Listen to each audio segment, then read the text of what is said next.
So do you think that there should be a requirement that a certain amount, that it's transparent, everything is reported and just crystal clear for not only the people that are going to the church, but to the government itself, and that a certain amount has to go and be infused into the local community? Or is that like a breach of that separation?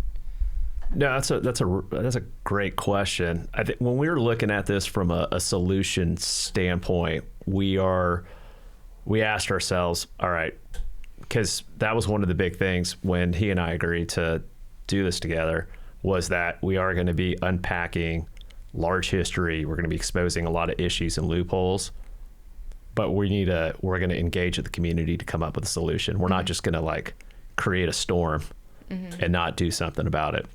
So we're working on a solution, and looking at the solution, it's how can we find solutions to all these loopholes that we see that does not bring the government into it, because they will screw it up. And it's like, I mean, they can't manage $5 trillion, like, let alone get their hands on more money to do the things they continue to do with it. It's got to get flipped upside down, and there has to be transparency and accountability, but in a way in which transparency and accountability becomes your fundraising. Like, people are highlighted because they're transparent and accountable. So we're creating a software system that's gonna do that. Another element to that is so many nonprofits exist, and they have these missions of solving global issues, but those global issues don't get solved because it goes back to the humans will human. They get into this, the money's there, and next thing you know, $1 out of every $100 goes to impact, and the social issues don't get solved. So until we actually put the power back into the donor's hands and the donor's able to make an educated decision, to me, that is the foundational way to solve this, to actually know where your money's going, to actually be aligned morally. And, you know, everyone has different passions. So actually be able to engage with the nonprofits, because there's a massive communication breakdown. You donate your money, and it's like, oh, I just want to make sure I get and this is human, right? Like, I want to make sure I get the form to turn into the IRS and count it as a write-off, right? And statistically speaking, only 3% of people who donate actually follow up with a nonprofit to see where the money goes. And so it shouldn't have to be let's go follow up. The data should be there for you in a very convenient way, the same way you get your news and information on your phone. I think one thing that we're really passionate about is we're not here to like present solutions that we think the nonprofit needs to focus on the local social issues, or we think X, Y, and Z. We're here just to expose the loopholes, and then, like Chris said, provide a tangible solution. But all we care about is educating the donors. If you know specific, like we have great messages, like hundreds of messages where people are like, hey, I never knew to even ask this question. So I walked up to my pastor and asked him after a sermon, and he went white, like gray in the face. Oh my gosh. And I'm like, so all we need to do is educate people. What was the question? It was, do you take a housing stipend?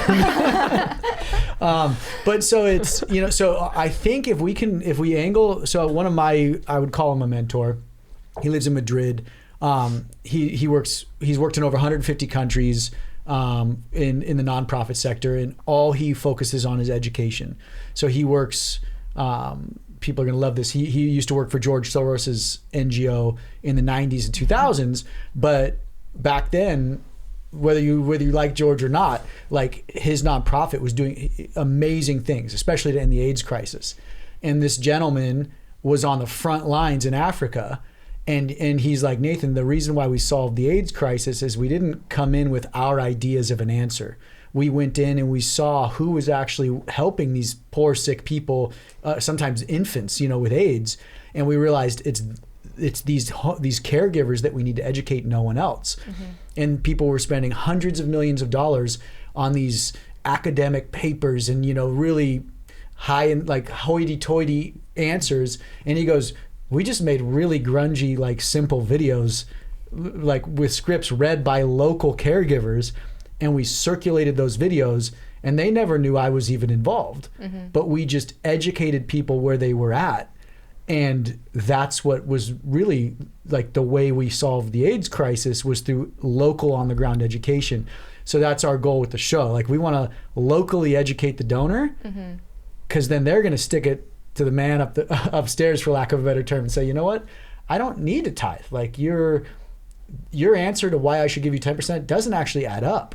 Like, I should be a generous giver, but I'm going to give it over here where, you know, that single mother who's struggling is going to benefit from this, or that homeless vet, or, you know, there's a long list of, or, you know, the kids dying of tuberculosis and malaria in Africa. That's where I want my donor dollars to go. And so if we educate properly, people are going to, well, when we educate properly and we give them a helpful tool, they're going to know how to solve the problems. We don't need to tell people how to solve it. So we were talking earlier about the $890 billion number. So that's globally in Christianity. And then another 530 plus billion in the US is donated to secular nonprofits.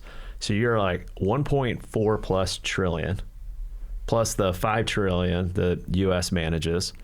And we have all these social issues that aren't being resolved. There's no reason why people should be dying of tuberculosis and malaria. There's no reason why kids should be starving. So why haven't we solved these issues?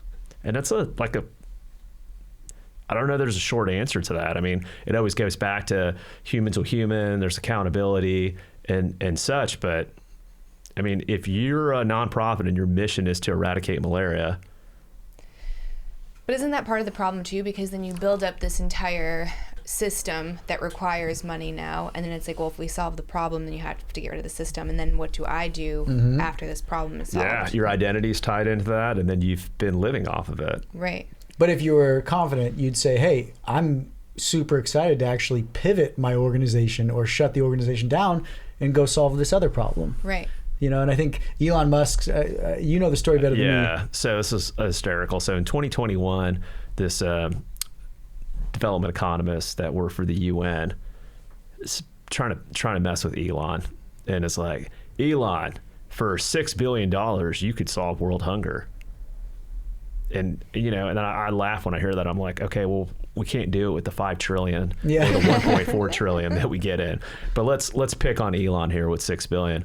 So Elon responds back and says, and this is when it was called Twitter, on the Twitter thread, and said, if you can articulate to me on this thread how we're going to solve world hunger with the 6 billion, I'll sell my Tesla stock tomorrow and I'll fund it on one condition: open source accounting that the public can view.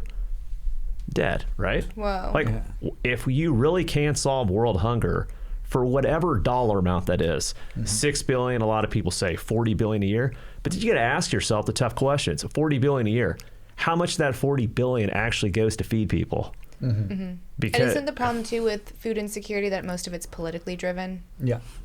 So I would say most that? of the social problems are global social problems are politically driven. yeah. Yeah. Humans. Yeah, humans. Humans humaning. Yeah, exactly.